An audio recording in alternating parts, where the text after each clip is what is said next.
তান্ত্রিকদের সরিয়ে দিয়ে যখন নবীজি হালিমার হাতে হাত রাখে তখনই দেখা গেল দুধমা হালিমা আগের চেয়ে বেশ কিছুটা সুস্থ হয়ে গেছে।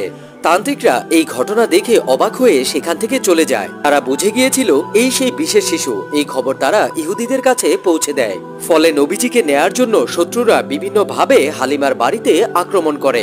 হালিমা ও তার স্বামী শত্রুদের থেকে নবীজিকে রক্ষা করতে পারলেও তারা খারাপ কিছু আন্দাজ করে হালিমার স্বামী নবীজিকে নিয়ে মক্কার এক পাহাড়ের উদ্দেশ্যে চলে যায়। তবে এবারের বিদায়ে দুধমা হালিমা কান্নায় অনেকটাই ভেঙে পড়েন। নবীজির দাদা এই খবর পেয়ে নবীজির সাথে দেখা করার জন্য ওই পাহাড়ে চলে আসেন। দাদা নাতি মিলে ওই পাহাড়ের গুহাতেই 1 বছর কাটিয়ে দিলেন। নবীজির পায়ের স্পর্শ পেয়ে ওই মরুভূমি যেন প্রাণোজ্জ্বল হয়ে উঠেছিল।